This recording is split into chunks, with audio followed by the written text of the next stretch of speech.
안녕하세요. 오늘도 사연 살롱을 찾아주셔서 감사합니다. 결혼 12년차 여성이에요. 생각해보면 제 인생은 남편과 만나 결혼하기 이전과 이후로 나뉠 것 같아요.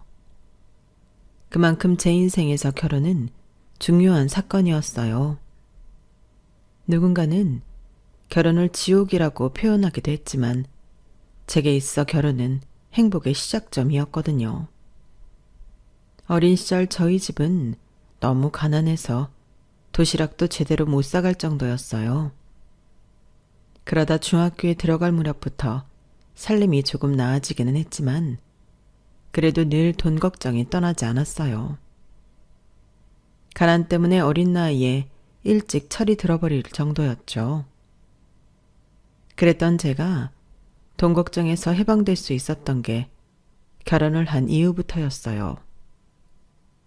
그러니 제게는 결혼이 행복의 시작점이라고 해도 과언이 아닐 거예요.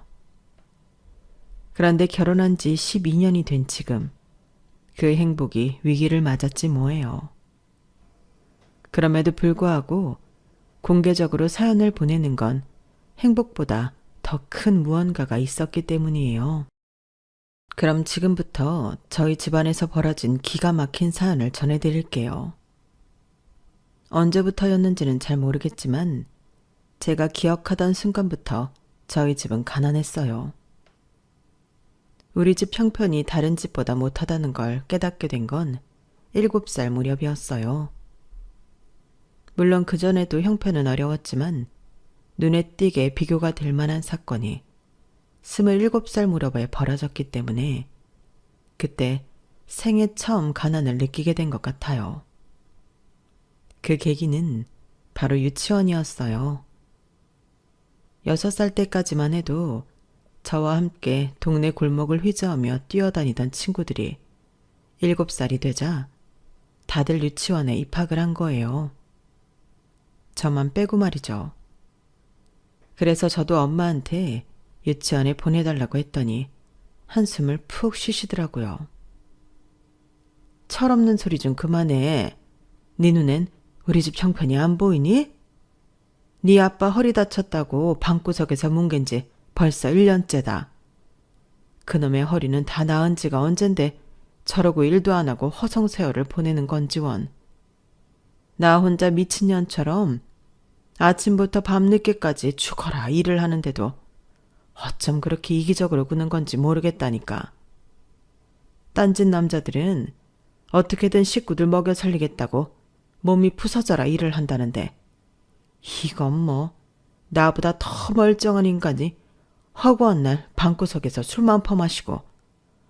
아휴, 너 그렇게 유치원에 가고 싶으면 잘난 네 아빠한테 보내달라 그래. 생활고에 시달리던 엄마는 피곤에 찌든 얼굴로 한참을 아빠 흉을 보더니 제게 버럭 소리쳤어요. 분명히 나한테 한 말이긴 한데 아무리 생각해도 저한테 하는 말은 아닌 것 같았어요. 아니나 다를까 안방에서 소주를 마시고 계시던 아빠가 김치가 담긴 그릇을 엄마가 서 있던 주방 쪽으로 휙 던지셨어요. 이놈의 옆에 내가 툭 하면 지랄이지. 이년아, 내가 일하기 싫어서 이러고 있냐? 일을 할래도 써주는 데가 없으니 그러는 거 아니야. 누군 집구석에 있는 게 편해서 그런 줄 아나. 나도 죽겠어. 네가 바가지 안 긁어도 나도 미치겠다고. 결국 그날 엄마랑 아빠는 살림살이를 집어 던지며 무섭게 싸움을 하셨고 이게 다 나 때문이라고 생각한 저는 대문 밖에 앉아 찔끔찔끔 눈물을 짜며 울었어요. 그러다 저를 부르는 엄마 목소리에 얼른 손등으로 눈물을 닦고는 집 안으로 들어갔죠. 저는 단지 친구들처럼 유치원에 가고 싶었을 뿐인데 생각지도 못하게 일이 커져버리는 바람에 졸지에 죄인이 된 기분이 됐어요. 소설 안나 까레릴라에 이런 문장이 나오거든요. 모든 행복한 가정은 서로 닮았지만 불행한 가정은 저마다의 불행한 이유로 불행하다. 그 말대로라면 저희 집의 불행은 그거였어요. 가난. 내가 유치원에 못 가는 것도 우리 집이 가난하기 때문이고 부모님이 허구한 날 싸우는 것도 바로 가난 때문이었어요. 그날 이후 저는 부모님께 뭘 해달라거나 사달라는 말은 하지 않게 됐어요. 혹시라도 그랬다간 또다시 부모님이 싸움을 하게 될 거라는 두려움 때문이었죠. 그렇게 우리 집의 가난은 저를 일찍 철이 들게 만들었어요. 국민학교에 들어간 뒤에도 사정은 나아지지 않았어요. 아빠가 다시 일은 시작하셨지만 이상하게도 빚은 점점 더 늘어났거든요. 이거 봐, 혜진 엄마. 돈 있으면 10만 원만 줘봐. 내가 2배, 아니 10배로 불려다 줄게. 뭐? 10만 원을 10배로 불려? 이 인간이 또 노름에 손대는 거야?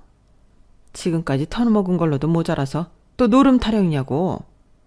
차라리 죽어라, 인간아. 왜 그러고 사니? 차라리 죽지 왜 그러고 살아?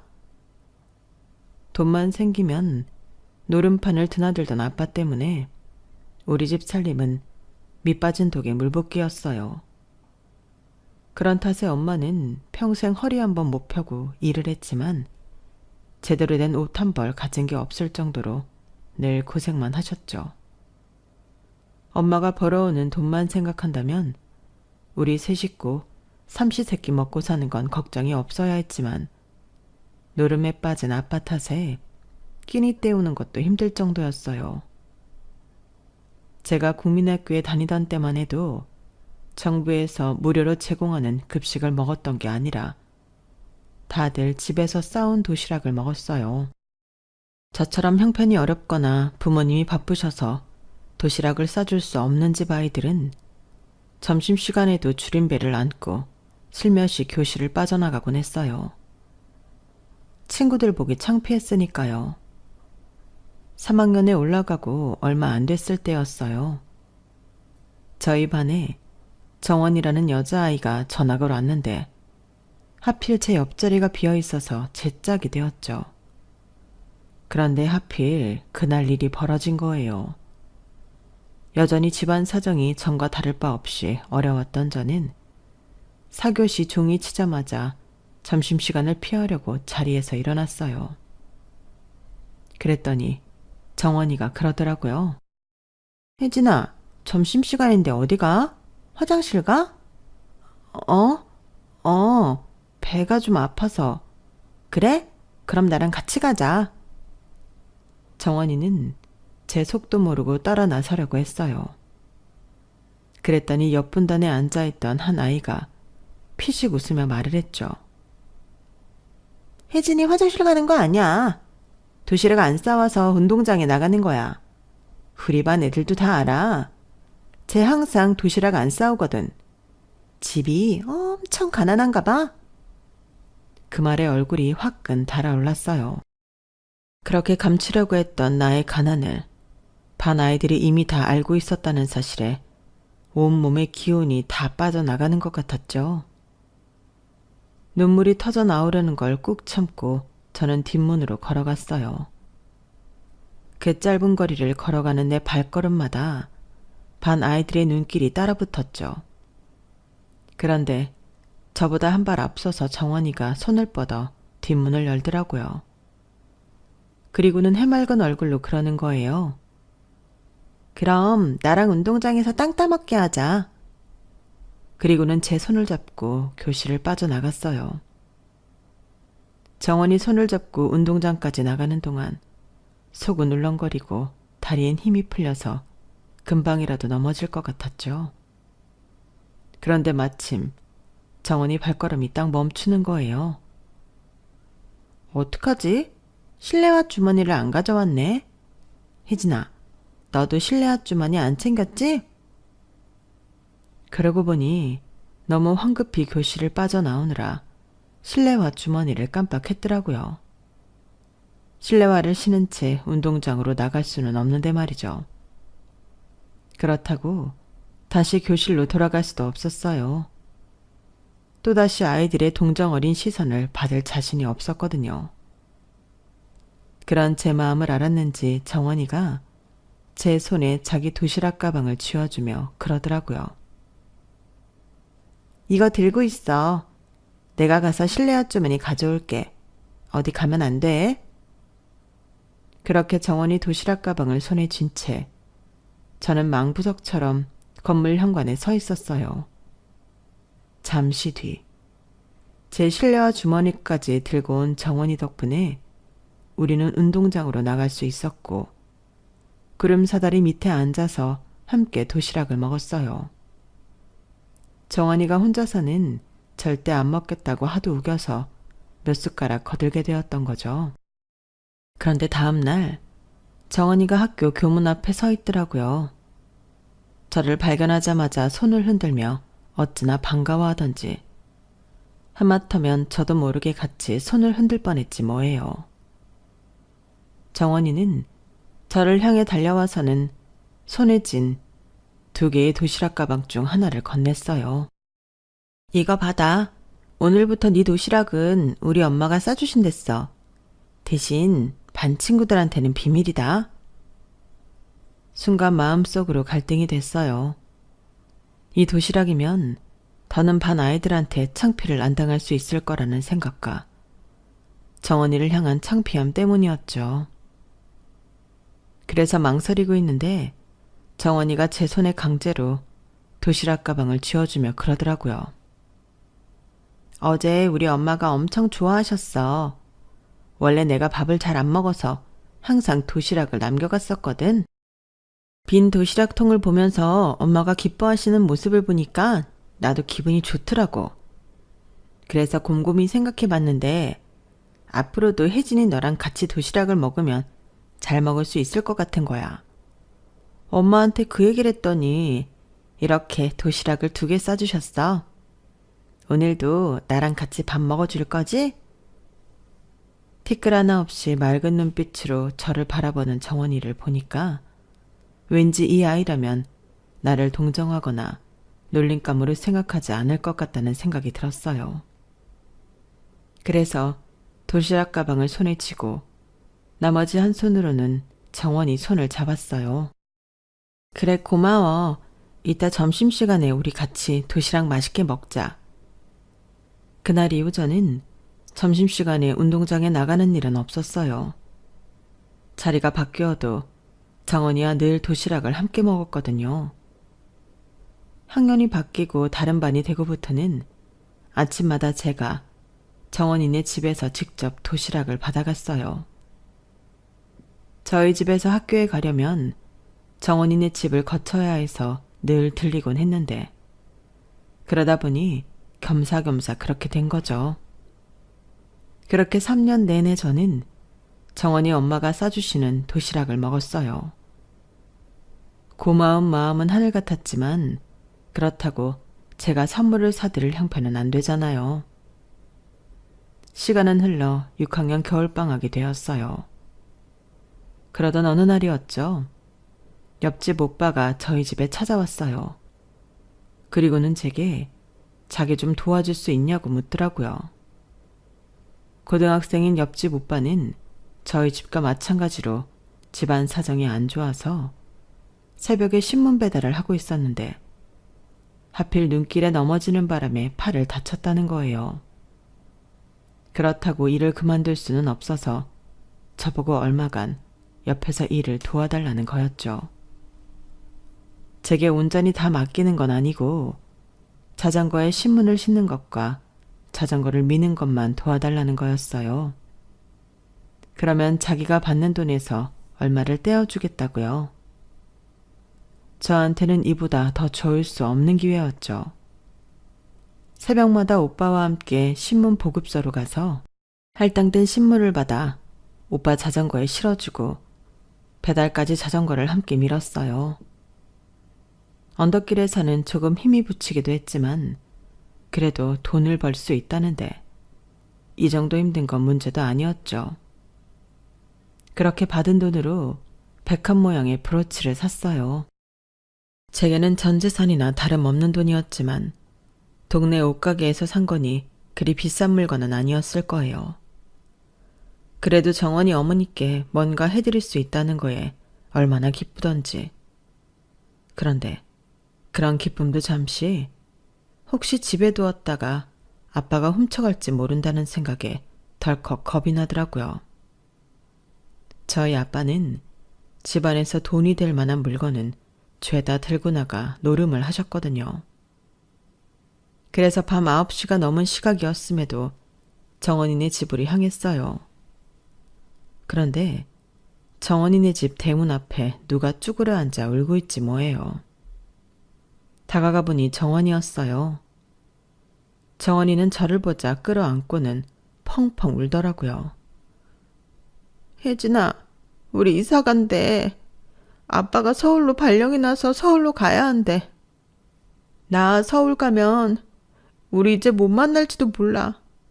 어떡하면 좋아. 그 말에 심장이 덜컥 내려앉는 기분이었어요. 유일한 내 친구인 정원이와 헤어지게 된다는 건 생각도 못했던 일이었거든요. 구질구질한 내 인생의 유일한 행복은 정원이와 함께 정원이 엄마가 싸주신 도시락을 먹는 시간이었어요. 지금껏 먹어보지 못한 맛있는 음식도 좋았지만 누군가의 보살핌을 받고 있다는 생각에 나도 조금은 대단한 사람이 될 것 같았거든요. 정원이와 부둥켜 안고 울고 있는데 안에서 정원이 어머니가 나오셨어요. 우리를 보시고는 어머니 역시 마음이 짠하셨는지 저희를 안고 등을 쓸어주셨어요. 이사 간다고 영원히 헤어지는 것도 아닌데 이렇게 애틋할 수가. 어디에 있든 너희 두 사람 마음만 변하지 않으면 돼. 서로 편지도 하고 방학 때 서울로 놀려도 오렴. 아줌마가 우리 혜진이 좋아하는 것도 많이 해줄게. 아주머니께서는 언제든 다시 만날 수 있다고 말씀하셨지만 저는 그렇지 않다는 걸 알고 있었어요. 제가 서울에 간다니. 저희 집 형편을 모르시니 그렇게 말씀하시는 거라고 생각했어요. 한참을 대문 앞에서 정원이를 안고 울먹이던 저는 그제 아주머니께 드릴 선물 생각이 났어요. 주머니에 넣은 채 정원이랑 부둥켜 안고 오느라 종이 상자가 눌려서 살짝 찌그러졌더라고요. 안 그래도 보잘것없는 선물인데 포장까지 엉망이 되자 기분이 상했지만 그 선물을 받고 활짝 웃으시는 아주머니를 보자 기분이 나아졌어요. 아주머니께서는 손수 가슴팍에 브로치를 걸어보시고는 한바구음을 지으셨죠. 세상에, 내가 백합 좋아하는 건 어떻게 알았니? 고맙다. 내가 평생 아껴가며 사용할게. 고마워 혜진아. 지난 3년간 아주머니께서 제게 해주신 거에 비하면 별거 아닌데도 아주머니는 세상 다 가진 사람처럼 환하게 웃어주셨어요. 그리고 몇 주 뒤 정원이네는 서울로 이사를 했어요. 정원이가 이사를 가던 날 저는 이삿짐 트럭이 제 시야에서 사라질 때까지 그 자리에 서서 바라보았어요. 마치 제 인생에서 행복이 사라져버리는 것 같은 느낌이 들었거든요. 중학교에 들어간 뒤 저는 또다시 점심시간이 되면 슬며시 밖으로 나오곤 했어요. 달콤한 사탕 맛을 알아버리기 전이었다면 대수롭지 않을 일이었겠지만 지난 3년 동안 점심시간마다 평범하게 자리에 앉아 도시락을 까먹어왔기 때문에 또다시 찾아온 빈곤의 시간은 참기 힘들 정도로 수치스러웠어요. 운동장으로 나갈 자신이 없어서 화장실에 숨어있기도 했는데 그러다 우연히 학교 도서관을 발견한 뒤로는 점심시간마다 도서관에 앉아 책을 읽었어요. 누가 보면 대단한 문학소녀라도 되는 것처럼 보였겠지만 사교시가 체육인 날은 너무 배가 고파서 활자가 눈에 들어오지 않았어요. 그저 멍하게 책상 언저리를 바라보다가 때가 되면 페이지를 넘길 뿐이었죠. 제가 다시 교실에 앉아 온전히 점심시간을 누릴 수 있게 된 건 중3, 여름방학을 앞둔 때였어요. 막노동판에서 일용직으로 일하며 번 돈을 고스란히 노름판에 쏟아붓던 아빠가 공사 현장에서 떨어져 세상을 떠나셨거든요. 그 일로 약간의 보상금을 받아 아빠가 남긴 노름빚을 갚을 수 있었어요. 그러자 엄마는 그래도 네 아빠가 염치는 있는 인간이었나 보다 라고 말씀하시더군요. 아빠가 그렇게 세상을 떠나신 뒤에도 여전히 생활은 어려웠지만 그래도 끼니를 거를 정도는 아니었어요. 엄마는 여전히 이른 아침부터 늦은 밤까지 일을 하셨고 저는 그런 엄마를 대신해 학교에서 돌아오면 집안 청소와 빨래, 간단한 음식으로 저녁상을 차리곤 했어요. 아빠가 없으니 술을 마시고 소리치는 사람도 없고 돈이 될 만한 걸 찾겠다고 집안을 뒤집어 엎는 사람도 없어서 우리 모녀는 이전과 달리 조용하게 살 수 있었죠. 걱정이라곤 서울에 사는 정원이 편지가 끊어졌다는 것 정도였어요. 처음 이사를 하고는 거의 매주 편지를 보내곤 했었는데 저희 아빠가 돌아가시기 한 달 전쯤부터 편지가 뚝 끊어졌거든요. 제가 보낸 편지도 반송돼서 돌아오는 걸 보면 다른 곳으로 이사를 간 게 아닐까 생각됐어요. 그래서 전화도 해보았지만 역시나 전화번호도 없는 국번으로 나오더라고요. 정원이는 한순간에 지구상에서 사라진 것처럼 소리 소문 없이 사라진 거예요. 하지만 저희 아빠가 돌아가시고 한동안 정신없이 지내느라 저도 더는 정원이 생각을 잊고 있었어요. 그러다 모든 인연이 그렇겠지만 눈에서 멀어지니 서서히 마음에서도 멀어지게 되었어요. 고등학교에 들어가서도 저희 집은 돈 걱정이 마를 날이 없었어요. 돈을 조금 모은다 싶으면 보증금 올려달라는 집주인 전화가 오고 몸을 혹사하며 일을 하던 엄마가 팔을 다쳐서 한동안 일을 쉬게 되면서 하루하루 버티는 게 힘들 정도였으니까요. 아빠가 살아계실 땐 아빠만 없어도 이렇게 가난하게 살지는 않을 것 같았는데 아빠가 없어도 가난한 건 여전했거든요. 어떻게 하면 엄마가 돈 걱정 않고 살 수 있을까 생각해보니 제가 성공하는 길 밖에는 없겠더라고요. 배운 것도 없고 기술도 없던 엄마는 그저 남들보다 부지런히 몸을 움직여서 돈을 버는 길밖엔 없는데 그러다 보니 몸은 하루가 다르게 축나고 버는 돈은 노동 시간에 비해 턱없이 낮았거든요. 우리 모녀가 사람답게 살 길은 내가 좋은 대학에 들어가 번듯한 직장에 취직하는 거다. 결론은 이 방법밖에는 없다는 생각이 들었어요. 그래서 공부를 시작했어요. 딱히 학원을 다닐 형편은 안 돼서 수업 시간에 정말 집중해서 수업을 들었어요. 그날 배운 것 중에 이해가 안 가는 게 있으면 교무실에 찾아가 그 과목 선생님께 질문을 했고 그렇게 교무실을 제 집 드나들듯 하다 보니 선생님들이 다들 예뻐해 주시더라고요. 저희 집 사정이 어렵다는 걸 아는 담임선생님은 교사용 자습서와 문제집도 따로 챙겨주셨어요. 그걸 가지고 거의 달달 외우다시피 할 정도로 공부를 했더니 자연히 성적은 나오더라고요. 제 목표는 등록금 저렴하고 내 인생의 백이 되어줄 수 있는 서울대였어요. 저도 사람인지라 과외 수업도 받고 학원도 마음껏 다니는 친구들을 보면 부럽기도 하고 조금은 억울하다는 생각도 들었어요. 나도 돈 있는 부모 밑에서 자랐으면 저런 도움받으며 편하게 공부할 수 있을 텐데 하고 말이에요. 하지만 이미 가난한 부모 자식으로 태어난 걸 어쩌겠어요. 한타만 하고 있느니 그 시간에 영어 단어 하나라도 더 외우는 게 낫죠. 그래서 곁눈질 하지 말고 내 앞에 놓인 길만 보고 가자는 심정으로 죽어라 공부했어요. 그렇게 3년을 스스로 채찍질하며 버틴 끝에 그렇게 바라던 서울대에 합격하게 되었죠. 지금은 개천에서 용이 나오기 힘든 시대가 됐지만 그래도 제가 고등학교에 다닐 때는 드물기는 해도 개천 용이 나오던 시절이라 가능했던 것 같네요. 그래도 우리나라에서 등록금이 싸다고 하는 대학이었지만 없는 사람한테는 그마저도 버거운 금액이었어요.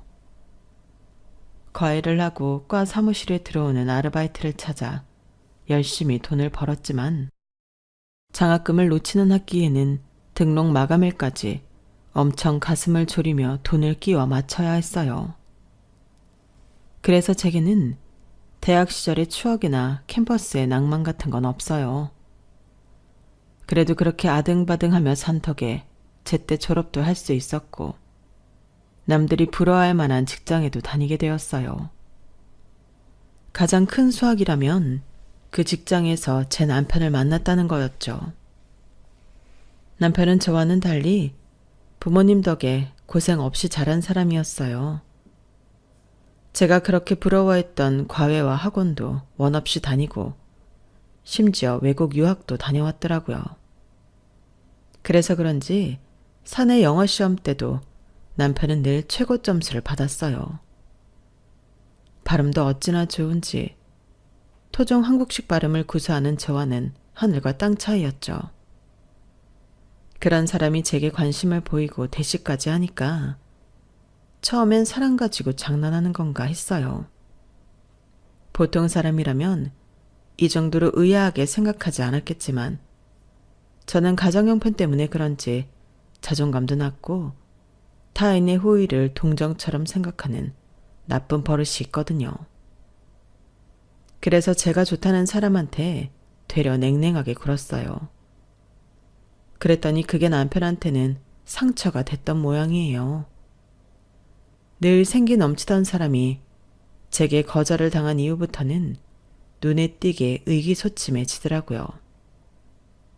나 때문이라는 걸 알면서도 애써 다른 이유가 있겠지라며 섣부른 기대를 지으려고 했어요. 그러던 어느 날이었어요. 원래 남편과 일본 출장을 떠나기로 돼 있던 직원이 부친상을 당하는 바람에 제가 대신 출장을 따라가게 된 거예요.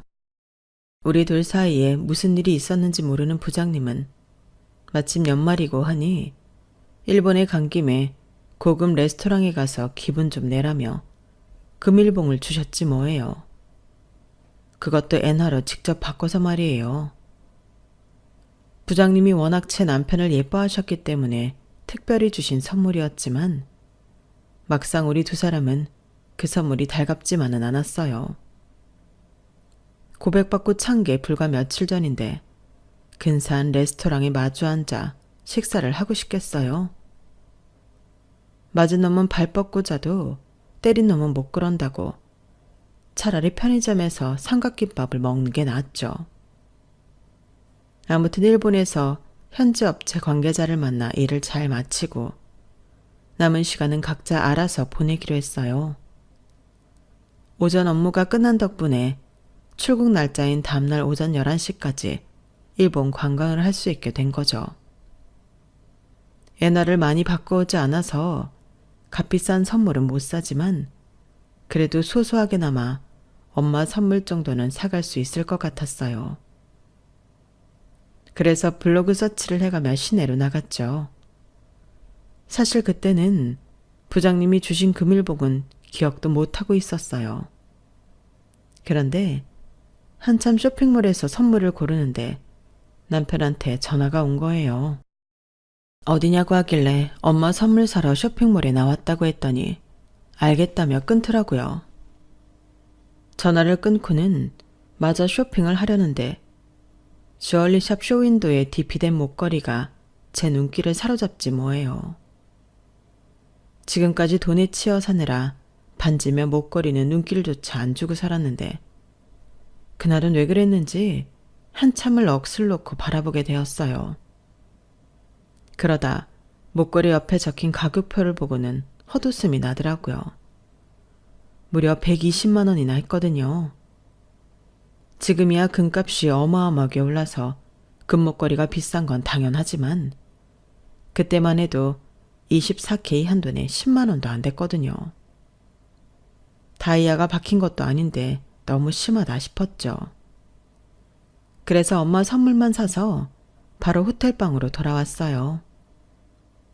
그래도 기왕에 도쿄에 왔는데 도쿄타워는 한번 봐야 하지 않을까 생각했지만 청승맞게 거길 혼자 가기도 그렇더라고요. 그래서 외출하고 돌아온 옷이나 갈아입자 했는데 그때 누가 제 방을 두드리더라고요. 문을 열어보니 남편이었어요. 외출하고 돌아온 건지 외출을 하려고 입은 건지 외출복 차림이더군요. 저 시간 있으면 같이 나갈래요? 부장님이 주신 금일봉도 처리해야 하고 혹시 어디 가려고 그랬던 건 아니죠? 순간 염치였긴 하지만 도쿄타워에 가자고 해볼까 하는 생각이 들었어요. 어차피 금일봉을 쓰자면 어디든 가야 하니까요. 그래서 도쿄타워에는 가봤냐고 애들러 물었더니 잘 됐네요. 나도 아직 거기 못 가봤는데 같이 가요. 그렇게 어색한 상황에 우리 두 사람은 도쿄타워를 향했어요. 아직 못 와봤다던 남편은 아주 익숙하게 저를 타워 전망대까지 데려가 주었고 창밖에 보이는 야경을 하나하나 짚어가며 설명을 해주었어요. 딱 봐도 한두 번 와본 사람이 아닌 것 같더라고요. 이 대리님, 몇 번째예요? 네? 뭐가요? 여기 오신 거 몇 번째냐고요? 난 또 도쿄타워 가이드인 줄 알았네. 그제야 남편은 피식 웃으며 손가락을 세게 펴보였어요. 출장 기간 내내 어색했던 우리 두 사람은 그제야 전처럼 편하게 대화를 할 수 있었어요. 내친 김에 전망대 투어를 한 뒤 근처 이자카야에 가서 맥주와 꼬치구이를 먹고는 호텔로 돌아왔어요. 그리고 다음 날 출장을 마치고 김포공항에 도착했는데 남편이 집까지 데려다 주겠다고 하더라고요. 거절하면 또 분위기가 이상해질까봐 남편 차를 얻어 타고 집까지 왔어요. 그런데 집에 와서 짐 정리를 하다 보니 제 백에 주얼리샵 종이백이 들어있지 뭐예요. 그 안에는 상자가 하나 들어있었는데 열어보니 제가 넋을 넣고 보았던 그 목걸이가 있더라고요. 함께 동봉된 메모지에는 남편의 글씨가 적혀 있었어요. 삼세판. 길게 설명하지 않아도 무슨 뜻인지 알겠더라고요. 그래서 웃음이 났어요. 주말이 지나고 월요일에 출근을 했어요. 그랬더니 그날따라 남편이 자꾸 제 앞에서 알짱거리더라고요. 이번엔 미끼까지 던졌으니 제 반응을 기다리는 거였을 거예요. 그걸 알면서도 모른 척 업무에만 집중했어요. 그러자 퇴근 무렵이 돼서는 남편 표정이 점점 울상이 되어가더라고요. 6시 땡 치자마자 제가 자리에서 일어나 먼저 퇴근하겠다고 말을 하곤 사무실을 나갔더니 금세 남편이 따라 나오더라고요. 똥 마려운 사람처럼 전전긍긍하며 엘리베이터까지 같이 탔는데 1층에 도착도 하기 전에 속삭이는 목소리로 그러는 거예요. 목걸이는 왜 안 하고 왔어요? 저보다 나이도 4살이나 많은 사람이 왜 그렇게 귀여운 건지. 제 대답 하나에 울거나 웃을 게 뻔히 그려져서 자꾸 장난을 치고 싶어지더라고요. 그래서 입을 꾹 다물고 아무 대답도 안 했어요. 드디어 1층에 도착해 엘리베이터 문이 열리자 함께 타고 있던 사람들이 우르르 내렸어요. 남편은 여전히 제 옆을 졸졸 따라오고 있었고요. 퇴근길 직장인들을 해치고 한참을 걸어 인적이 뜸한 버스 정류장에 멈춰선 저는 가방에서 목걸이 상자를 꺼냈어요. 그리고 남편한테 내밀었죠. 남편은 제가 이번에도 거절을 하는 거라고 생각했는지 낙담한 표정으로 고개를 떨구더라고요.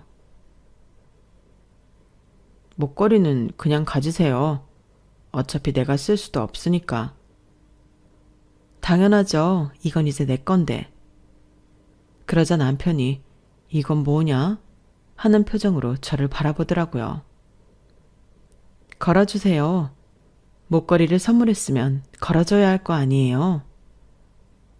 그제야 남편은 죽다 살아난 사람처럼 가슴을 쓸어내렸어요. 그리고는 입술을 실룩거리며 웃음을 감추지 못하더라고요. 그날 남편이 걸어준 목걸이를 시작으로 우리는 2년 가까이 연애를 했어요. 그러다 제가 대리 진급을 앞둔 여름, 결혼식을 올렸죠. 원래는 이듬해 가을쯤에 하려고 했는데 시어머니를 생각해서 앞당긴 거였어요. 당시 시어머니는 유방암 투병 중이었는데 이미 상태가 너무 악화돼서 몇 달 버티지 못할 거라는 진단을 받은 상태였거든요.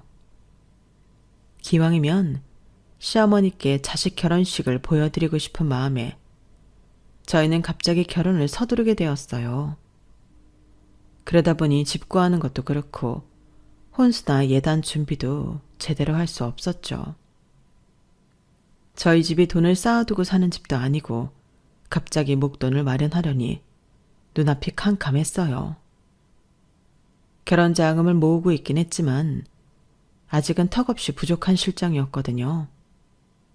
그래서 대출을 받아야 하나 어쩌나 고민을 했는데 대출을 받으려니 이것도 문제더라고요. 직장이 있으니 대출이야 되겠지만 결혼 후에 이 돈을 갚아 나가야 하니 남편한테 말을 안 할 수가 없는 거예요. 안 그래도 저희 시댁과 저희 집 형편이 엄청 차이가 나는데 혼수조차 대출을 받아서 해가야 한다는 걸 말하려니 너무 창피해서 입이 안 떨어지더라고요. 남편은 수억짜리 집까지 해오는 판에 고작 몇 천만 원이 없어서 빚을 달고 결혼을 한다니 제가 생각해도 염치가 없고 자괴감이 들었어요. 그러던 어느 날이었어요. 은행에 대출 상담을 받으려고 반차를 내게 됐는데 어떻게 알았는지 어머님이 전화를 하셨더라고요. 잠깐 만나서 할 얘기가 있으시다고요. 어렵게 낸 반차라서 오늘 중에 은행 일을 끝내야 했지만 어머님이 부르시니 어쩌겠어요. 일단 가야죠. 머릿속은 복잡하고 마음은 급해서 저도 모르게 땅이 꺼져라 한숨을 푹푹 쉬며 어머님이 계신 병원으로 갔어요. 병실에 들어서자마자 어머님이 반갑게 저를 불러주셨어요.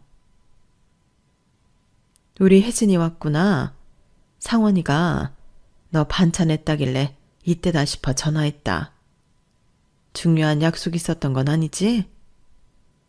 네, 은행 일 좀 볼 게 있어서 반차 냈어요.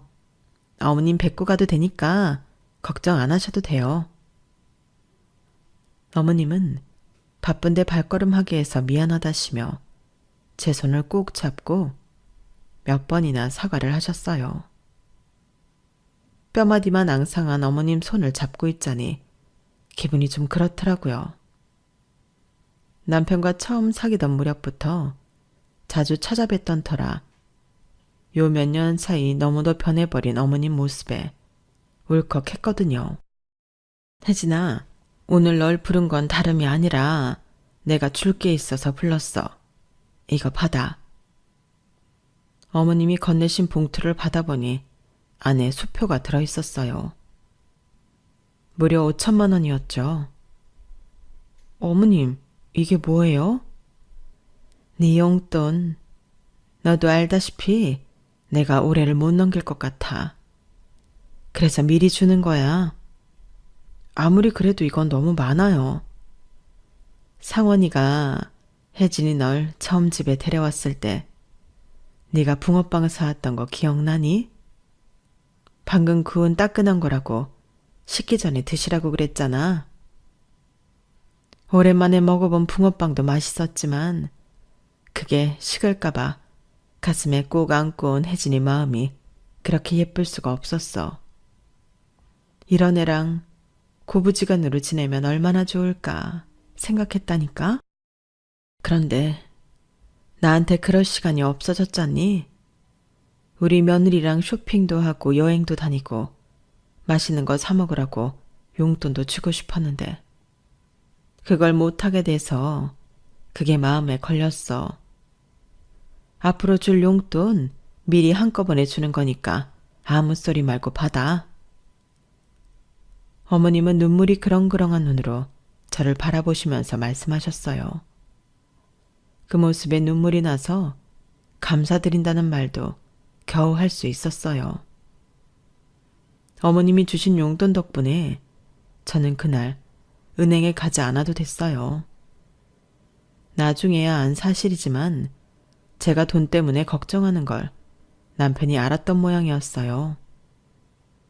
그걸 어머님께 말씀드렸더니 어머님이 식구들 몰래 돈을 준비해 주신 거였죠. 그냥 주면 제가 자존심 상할까봐 용돈이라고 주셨던 것 같아요. 이렇게 멋진 시어머니와 고부지간으로 지낸 건 불과 3개월 남짓이었어요. 저희가 결혼식을 올리고 2달도 안 돼서 세상을 떠나셨거든요. 시댁에 갈 때마다 어머님의 빈자리는 크게 느껴졌어요. 그 큰 집에 아버님과 시누이 둘이 살았는데 그나마 몇 년 뒤 시누이마저 시집을 간 후로는 집이 정말 절간처럼 고요하게 변해버렸거든요. 결국 아버님은 혼자 큰 집에서 살기 불편하시다고 저희 집 근처에 아파트를 구해 이사를 오셨어요. 평생 정원 딸린 넓은 집에서만 사시다 30평대 아파트로 이사를 오시니 처음엔 많이 답답해 하시더라고요. 저 같은 사람들한테는 30평대도 운동장처럼 느껴지는데 말이죠. 그 집에서 8년 가까이 사시던 아버님은 그 집을 저희한테 양도해 주시고 실버타운으로 들어가셨어요. 실버타운 안에는 아버님과 동료배 분들도 많으시고 매 끼 식사도 나오고 무엇보다 다양한 프로그램이 있어서 무료함을 가장 싫어하시는 저희 아버님께는 딱 좋은 곳이었어요. 그곳에서 스마트폰 활용법을 통해 저희 애들과 톡으로 문자도 나누시고 최근엔 동영상도 보내주시더라고요. 아파트에서 혼자 지내실 때보다 표정도 밝아지셔서 진작에 실버타운을 추천드릴 걸 하고 후회했어요. 그런데 아버님이 실버타운에 들어가신 지 2년 가까운 시간이 흐른 어느 날이었어요. 시누이가 전화를 했더라고요. 몰케 언니, 아무래도 우리 아빠 꽃뱀한테 물린 것 같아요. 얼마 전에는 말이죠. 나한테 여자 화장품을 사오라지 뭐예요. 너무 어린 여자가 쓰는 거 말고 가격대에 있는 고가 브랜드로 사오라고요. 그래서 그건 어디에 쓸 거냐고 했더니 선물할 때가 있다는 거예요. 아빠가 사업하실 때도 종전 거래처 대표 부인들한테 선물을 했던 터라 좀 이상하긴 했지만 그냥 넘겼는데 어제는 글쎄 샤넬 백을 사다 달라고 그러시지 뭐예요. 아무래도 이상해서 오늘 아빠한테 갔었는데 글쎄 아빠 집에 여자 스타킹이 있는 거 있죠? 아빠는 끝까지 모른 척 하시는데 정말 열받아서 미치는 줄 알았다니까요. 언니, 아빠가 올케 언니 말은 잘 듣잖아요. 언니가 한번 가서 물어보세요. 이러다 아빠 재산 다 꽃뱀한테 털리는 거 아니냐며 징징거리는 시누이 탓에 결국 남편과 함께 아버님 댁에 들르기로 했어요. 간 김에 아버님을 모시고 근처 식당에서 점심을 먹을 생각이라서 전날 미리 말씀을 드렸더니 예약할 거면 한 사람 자리를 더 예약하라고 하시더라고요. 순간 시누이 말대로 만나는 사람이 있으시긴 한가 보다 생각했어요. 다음 날 점심때쯤 남편과 함께 아버님 댁에 도착했어요. 그랬더니 아버님이 웬 여사님과 함께 주차장까지 나오셨더라고요. 그런데 이상하게 낯이 익은 거예요. 그분도 저를 보고 고개를 갸웃하시는 게 저와 비슷한 생각을 하시는 것 같더라고요. 함께 식당에 가서 점심을 먹는데 아버님이 먼저 여사님에 대해 말씀을 꺼내셨어요. 진지하게 결혼을 생각하는 분이라더군요. 여사님은 오래전에 딸아이를 잃고 남편과 이혼을 하셨다고 했어요. 실버타운에 들어온 건 올해 초였고 낯선 곳에 적응하느라 힘들었는데 저희 아버님이 옆에서 많이 도와주셨다고 하더군요. 시누이 말과는 달리 꽃뱀과는 거리가 먼 분이셨어요. 말투도 나긋나긋하시고 무엇보다 인상이 좋으시더라고요. 그런데 얘기를 나누면 나눌수록 목소리마저도 제가 아는 누군가를 닮은 것 같지 뭐예요.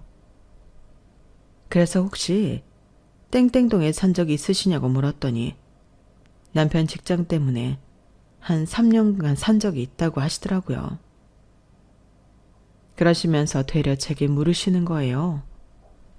땡땡 국민학교를 나오지 않았냐고요. 그래서 그렇다고 했더니 순간 울컥하시지 뭐예요. 어쩜 아까 주차장에서 처음 봤을 때부터 긴가민가 했는데 혜진이 맞지? 나 정원이 아줌마야. 아줌마 기억 안 나니? 그 말의 순간 너무 놀랐어요. 내 앞에 여사님이 정원이 엄마라는 사실에 놀랐다기보다는 오래전에 딸아이를 잃었다는 말 때문이었죠. 아주머니, 아까 따님을 잃으셨다고 하셨잖아요. 그럼 혹시 정원이가... 그러자 아주머니는 눈물을 흘리시며 고개를 끄덕이셨어요. 그저 사는 곳이 달라져서 나보다 더 좋은 친구가 생겨서 나를 잊은 거라고 생각했는데 정원이가 세상을 떠나다니 믿을 수 없는 사실에 주체할 수 없이 눈물이 흘렀어요.